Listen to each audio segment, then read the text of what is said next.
welcome back to my channel, Grow Roots. Today I'm going to take you through my front garden for my May front garden tour. I'm so excited to show you because so many things are thriving and growing, and there's been such a big change from last month, just in April. So come along.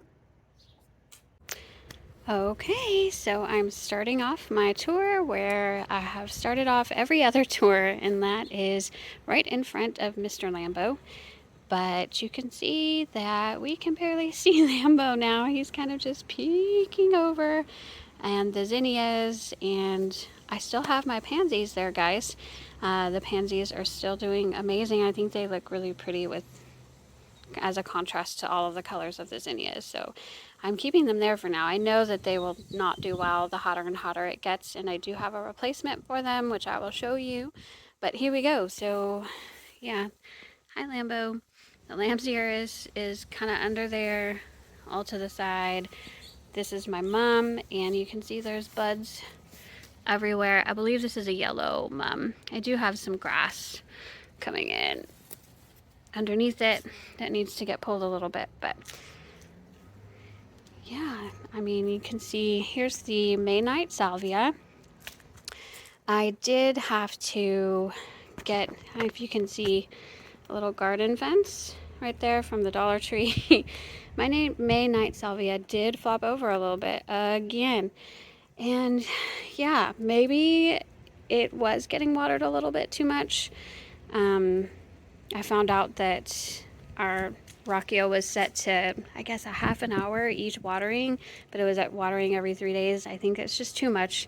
The May night salvia truly is a drought tolerant plant, guys, so it's great for your landscape if you want to cut down on water. But mine, where I require all of the water for all of these flowers, maybe not the best companion plant. However, it is still striking, and you can see the bumblebees. Absolutely love it. At any given point throughout the day, there's bees all over the salvia here, so it's just beautiful. One thing though, because the May night salvia flopped over, I had gomphrena planted. I had 4 gomphrena planted all here, and my hope was that it would get as tall as a May night salvia, which it's supposed to, but the salvia just swallowed up the seedlings, and this is my lone survivor gomphrena in the front here. So I might see if I can pick some gomphrena up. I still have room to plant gomphrena there. And yeah, I'd still love to see those beautiful pink blooms in front of the purple background. It's just beautiful. I have my zinnias.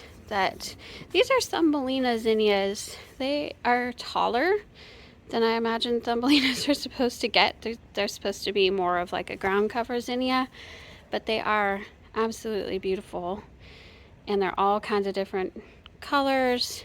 And I do need to come in.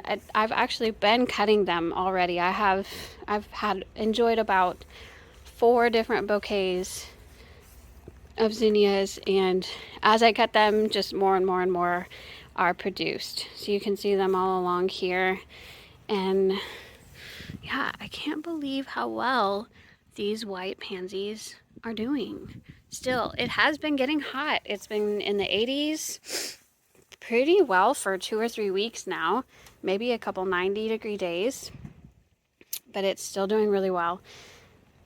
Of course, our bird bath. The birds are really enjoying the bath. This is more zinnia there, but this is the rudbeckia that's getting ready to flower. I also have my daylily, has been flowering. It's a beautiful peachy corally color, but no blooms on it as of right now. I still have my daffodils here because the leaves are still green, and I can't believe they're still green. They have not died off, but it's a nice texture to the garden, so I'm gonna leave it there. There's more rudbeckia that's not up for a bloom quite yet, but this one definitely is. More lamb's ear over there, and then the sunshine ligustrum back here is doing amazing. I just trimmed it back a little bit. It was getting woolly already, but it looks fantastic. I'm trying to keep it kind of low. And then we've got this guy, my Vitex. And I thought it might be blooming by this time, mid-May. It's not quite blooming yet, but look at this. Wow. Any day now. And it is beautiful. So here we are under the Vitex tree. We've definitely got almost full shade under here. Maybe filtered sunlight at best, but here is the Burgundy Glow Ajuga that I broke up from a 1 gallon pot. I think it was a 1 gallon maybe. It's doing amazing. I've also got my hosta that's come up. That first little leaf that came up did get eaten by snails, but the rest of them look really pretty good. I did put down some sluggo, and that has helped a lot. A couple of weeds pulling. This is the variegated vinca that is taking off everywhere. It's beautiful. It has not flowered, but that is okay by me. Look at this view under here. It's just so pretty. There's my hydrangea. You look right there. So what was here before the Vitex tree was a purple crepe myrtle, and we pulled it out. It got crepe myrtle bark scale really badly, and the only thing that worked was a systemic insecticide, Bayer 3-in-1. And once I found out that that was harmful to pollinators, I stopped using it, and then there was just no way, no other treatment would get rid of the bark scale. So we took the crepe myrtle out and we put the Vitex tree in. However, it keeps wanting to come back no matter what I do. So yeah, I'll try and pull that a little bit later. Here is the beautiful hydrangea that may or may not get blooms this spring. We shall see. It does have one, but this winter was really damaging for the hydrangea macrophylla. A lot of those blooms that were getting ready to set on the old growth, that was severely damaged by our massive temperature drop in like we had a really warm December day and then a massive temperature drop, and it kind of damaged all of that. So that may be my only bloom this spring, who knows, but I'll continue to get blooms throughout the summer. So, and it's looking good, it's looking beautiful, and I love the variegated vinca underneath that. So yeah, that's that portion of the garden. I'll let you guys get a full view. Maya, say hi. Oh, there's Bear too. Here's my daughter Maya. She's wanted to be on camera for a while. Say hi. Hawaiian kitty. Okay. Around here are my potted plants. I still have, again, white pansies in one of the pots. I'll show you what I have to replace them, but they're just still doing so well and still so strikingly beautiful that I just can't pull them right now. So I'm leaving them. This is Super Venus Stormburst. I just picked this up at Walmart. Walmart has had a really good selection. Our local Walmart has had a really good selection of pretty proven winners plants, and so I couldn't resist for $5.97. It didn't have blooms because it's kind of been sitting there for a while, but it has new blooms starting, so I'm excited for that. This is my bandana pink lantana that I purchased at Green Acres as a very small plant. It barely felt like it just was a small plant in there, and now look at it. It's so pretty.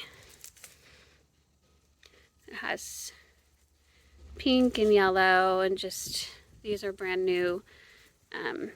It's just filling in like crazy. And then here I have my Limelight Hydrangea Standard. Oh, Say hi to Roscoe. He's our 14-year-old Anatolian Shepherd. I don't think you've seen him in any of my videos yet. Roscoe, hi bud. What you doing? Anyway, here's my Limelight Standard. It's doing fantastic. Again, I've only kept 9 branches because I want it to have that tree form shape. And then I've underplanted it with Supertunia Lovey-Dovey. I'm loving this plant. It is spreading and filling in and starting to droop over the sides. It's just beautiful. I also planted vinca seedlings in there, but yeah, there's one. There's a couple of them. And they are getting ready to flower, so that's fun. But the Lovey-Dovey is definitely going to be the star of that show. So those are awesome. Moving on to my 3-tier planter with the mums underneath. Wow. First of all, the mums. They're crazy huge this year. And so I have had to, you can see, I have cut this one so that this bottom tier has a chance to shine through. That is Supertunia Honey. And then just recently I picked up Super Bell's Great Punch, again at Walmart.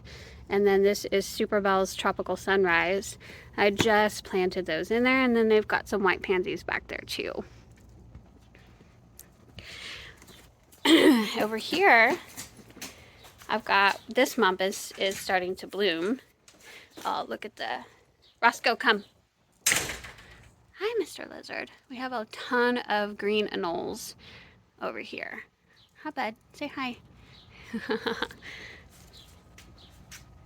And also, this is my purple Velvine that I'm trying to train up onto my espalier. So you can see this one, in 1 month's time, it has grown all the way up here. It reached the corner here, and now it's growing up to here. And this one actually just reached the corner today. I see that. It wasn't there yesterday. So I'm going to be trying to train it back up as well. So a lot of growth there. This is, I think this is Proven Winner Super Bells. I don't know what the name of it was because I lost the tag. And then you've got the Supertunia Persimmon. I am so impressed with this plant. It has grown so much. I'm gonna get that guy out. Okay. It's going to take over, I can see. And it's going to, I think by the end of this season, y'all, this is just going to look like one big massive Supertunia persimmon plant. I'm not sure. But yeah, I mean, it does, after this garden tour, I probably will give it a chop because this guy has grown all the way down to the bottom there. This is a Super Bells, not Super Bells, Calibrachoa. It's a Green Acres variety cha-cha. It's still doing well. It's just, you can see the Supertunia persimmon just kind of takes over. And it's growing into the Supertunia, or it's growing into the Calibrachoa. You can just barely see the pink geraniums that are back here. And then I did have blue pansies that were volunteers in my garden that I planted there. And again, Supertunia persimmon. And this mum that's growing out of control that I'm about to just cut back pretty heavily.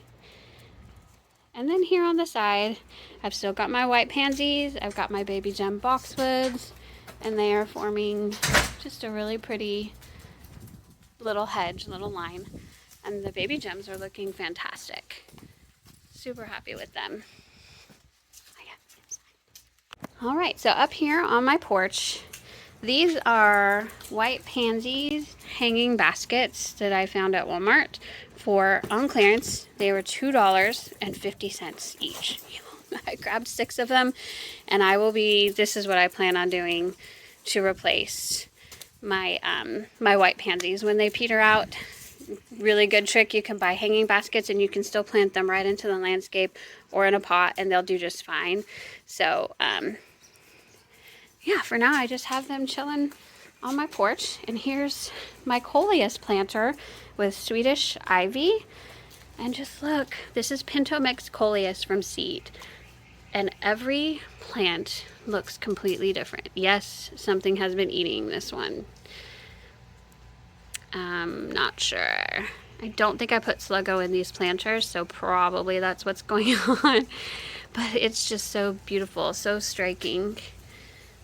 This purple color. Oh. But yeah, something is definitely eating these guys. And this Swedish ivy is really taking off. I've actually trimmed it a little bit. That one's turning out. I have 2 more white petunia plants there. And then I have 1 more planter that was kind of exactly the same. That coleus is huge. And again, something's just eating away. But it is, there's Maya. Yeah, she's pulling out our vines that go crazy over here. Thank you, Maya, for doing that. This is one of my favorites. Oh, it's so pretty. This is my first time growing coleus, and I know you're supposed to pinch them back. I did not do that because I kind of wanted to see how it performed without pinching back. And yeah, I mean, there's a lot of new growth happening down there, and I know it will get bushier, so I'm not worried too much about that. I kind of like to just see what they do without. And then here is my Big Daddy hydrangea. Look at those blooms. Oh my goodness, they're so pretty. And again, I don't think I had as many blooms as I normally would have because of the December freeze that we got. But I do have some hiding back here that the foliage kind of covers. But it's doing fantastic. And then this is my variegated hydrangea. And it's been doing fantastic. No blooms whatsoever, which is disappointing. I was really looking forward to seeing it bloom. Maybe it's a summer bloomer, maybe it's not a spring bloomer, but it's growing and is almost as big as Big Daddy, and this is only its 2nd year. So I'm impressed, and I think it's beautiful. I love it just for the foliage, so even if it doesn't give me blooms, it's nice. So that's it for my May front garden tour. Thank you everybody for watching, and I just wanted to show you one quick thing. This is a couple of days after I filmed the actual garden tour, and when I filmed it, the Vitex tree, of course, was not in bloom, but look, it's starting to bloom, and oh my gosh, you guys, it's full of blooms. So excited about this. It's just gonna be full of purple before we know it, but look at those beautiful purple blooms. All right, thank you everybody. I hope you have a wonderful day in your garden. Bye bye.